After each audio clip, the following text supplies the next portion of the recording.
We all have certain misses, right? Some of you, I'll do this right-handed, some of you are prone to miss it left. Some of you are prone to miss it right. So when we know that we have a certain miss, we can play around that miss.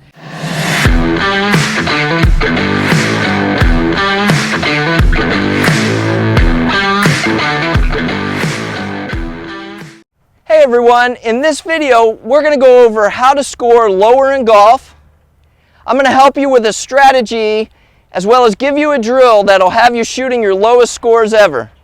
But before we get to that, I've really enjoyed bringing this free content to you, and our YouTube community, it's growing, and I'd love for it to continue to grow, and you can help me with that by liking this video when it's over, subscribing to my YouTube channel, which just alerts you when I have new videos available for you to watch, thanking me, which is a cool new feature which allows you to contribute to the ongoing success of my YouTube channel, and as always, please comment. These things I've just mentioned help in more ways than you know. Okay, so I think sometimes as teacher and as student, we forget about that the game of golf is about scoring. It's not about having a perfect golf swing. We see players that have beautiful golf swings. Are they perfect? I don't think anybody has a perfect golf swing. But then we see some that definitely any eye can tell are not perfect, but they get the job done. So I want to focus on some things that you can do that will help you lower your score next time that you're on the golf course. So the first thing I want to talk about is greens in regulation. What does greens in regulation mean? It means on a par 3, you're on in 1. On a par 4, you're on in 2. And on a par 5, you're on in 3. And to me, greens in regulation is what golf is all about. And what I mean by that is, if I took you, I don't care who you are, and I put you on 17 greens in regulation, and again, I don't care how good of a putter or how bad of a putter you are, you're going to shoot a good score. Because that means you're putting for birdie on 17 holes. And for some of you, even if you putted them all, it would be the best score you ever shot. So what can I do to hit more greens in regulation? We know now how important it is. What are some things that I can do? And I coach at my golf school. The second 2 days of a 3-day golf school, we go on the golf course and we play golf. And I do a ton of playing lessons aside from that. But one thing I preach to my students all the time is get the ball on the green as fast as possible. And how do I do that? I do that by playing aggressively to conservative targets, which, if you digest that for a second, is just a fancy way of saying hit to the center of the green. Now, we all have certain misses, right? Some of you, I'll do this right-handed, some of you are prone to miss it left. Some of you are prone to miss it right. So when we know that we have a certain miss, we can play around that miss. So if I'm somebody who tends to miss it off to the right, I never want to aim at a right pin. Because if I aim at a right pin and miss it right, well, I just short-sighted myself. Short-sighting means that I'm on the side of the green that the pin is cut, and so I'm going to have a really tricky up and down. I'm not going to have a lot of green to work with. If you're somebody who tends to miss right, and I aim at the pin in the center of the green, and I do miss it a little bit right, well, hopefully I'll still catch the right edge of the green. And if I double cross and I pull it, hopefully I'll catch the left side of the green. And now a left pin you can aim at. Because think about a left pin. If I hit it where I'm aimed, I'm going to hit it close to the hole. But if I hit that right miss, well, now I'm going to be in the middle of the green. And so now, instead of having a 4-footer for birdie, I'm going to have a 20-footer. So if you understand your miss, and this is exactly what PGA Tour players do, is they know their tendencies, they know their misses, so there's certain pins they aim at and there's certain pins they don't, and there's a lot of time that they'll just aim to the center of the green. And we see this with Tiger. There were some studies and some statistics that were found that he missed to the fat side of the green, so that is another way of saying the center of the green, a large percentage of the time. And so he's Tiger Woods, he's playing on a Sunday, he's playing with two people who know who Tiger Woods is and has never beaten Tiger Woods, and they're doing everything they can. They're firing at flags to try and make birdies and beat Tiger, and Tiger's just striding down the center of the fairway, hitting to the center of the green or playing aggressively to conservative targets. He's one of the best lag putters of all time, if not the best lag putter of all time. And so he's just killing it. Just turns into a putting match. He's hitting 17 greens. Maybe he's going to make some. Maybe he 3-putts once, but he's going to shoot really low and on to victory, which we watched for however long. All right, so let's get back to what we can do. So we're gonna now put this into action. I know that I need to hit more greens in regulation, and so I'm going to play very conservatively, or excuse me, very aggressively to a conservative target. So I'm going to use this tree out here. I'm just going to pretend there's a green around the bottom of that tree. I know it's easier for you to see on the video, and the pin, it will say, is cut over to the right of that tree, but my aggressive target is that tree. So I'm going to set up, I'm going to stare that down, and I'm just playing aggressively to a conservative target. Boy, I hope you can see that on the video.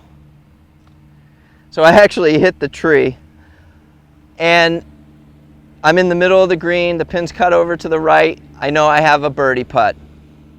So just a mentality to have when you're out there, if you want to shoot lower scores, is play aggressively to conservative targets. Okay, so that's one thing I can do. I get that. You know, aim to the fat part of the green, aim to the middle of the green, makes total sense. Get myself on the green. I always tell my students, I don't care if you're 4 inches from the hole or 40 feet from the hole. The sooner you can get your putter in your hand, the better score you're going to shoot. All right. So the next thing I want to talk about, and I do this with, seems like all my mini tour players, good college players. One thing I've noticed with the generation that's coming out and playing golf right now, and it's not all their fault, is there's different equipment. The ball's different, the equipment's different. It flies very straight, it flies very far. And so I noticed that they have one gear, so they're a very one-dimensional player. They grab their 8-iron, they whack it, and they know it's 170 carry. Well, when I'm playing golf, I don't always end up right at 170 or right at 150. Sometimes I'm 165, and hey, my 9-iron doesn't quite get there, but my 8-iron is too much. And so what I teach them to do, and this is the drill that I'm going to want you to execute, is learn to hit your 8-iron. Say your 8-iron, like for me, it's a stock carry of 150.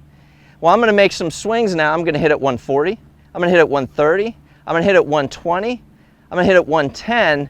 And I'll challenge them with how short can you hit that iron. And so I'll share a story with you. A few years ago, I was up in Orlando, and I was playing with a tour player that's still out there playing.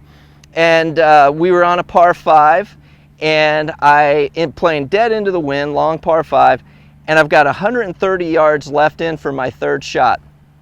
And the pin's kind of tucked back over a bunker.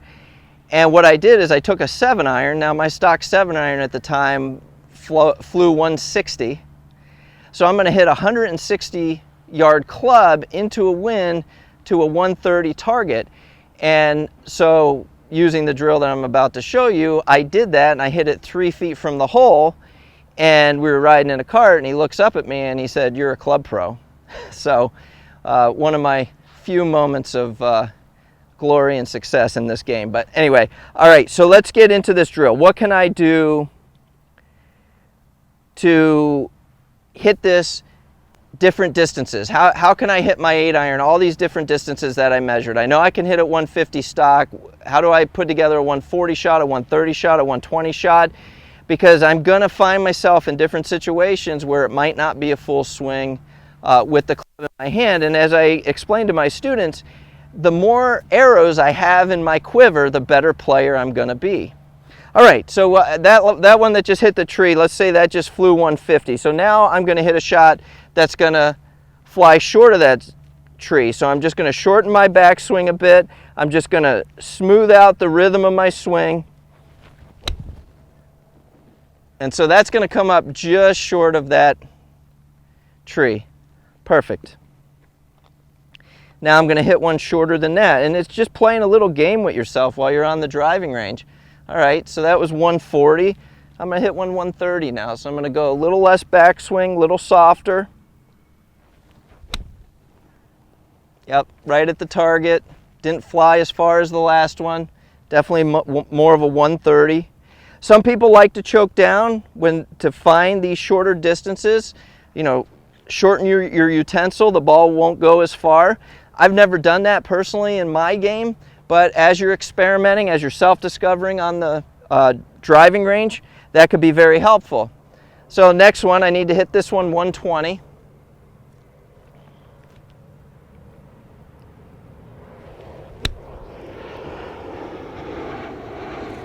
I hit behind that one just a little bit, so I didn't get my 120 out of it. We'll blame that plane that just went overhead. All right, let's try that one more time. So I need just a little more than what I got there. Yeah, there it is. So I think you get the idea. Learn to hit your clubs different distances, because I'm going to find situations where I'm into the wind. I'm going to find situations where it's just not a stock 150 number, and I need to know how to play those. And as I mentioned, I put Tiger Woods here, and I say, hey, I want you to hit a shot to that 150 target out there. Well, guess how many different shots he can hit that 150 yards. I mean, the guy is just amazing, as we all know. So in wrap of this video, a couple things that you want to do to lower your score. One, play aggressively to conservative targets. Aim at the center of the green. Get your putter in your hand as fast as possible. You'll shoot lower scores. Two, learn to hit your clubs different distances. It's not always one stock shot. You do these two things, you work on these two things, you're going to shoot the lowest scores you've ever shot. So now you know how to shoot lower scores in golf. I gave you a mental strategy that'll help you to hit more greens in regulation, as well as a drill that'll make you a more versatile player. So I hope you've enjoyed this video. I have two more playing here right now that I promise will continue to help you improve your game. Remember, please like, subscribe to my YouTube channel, thank me, and comment.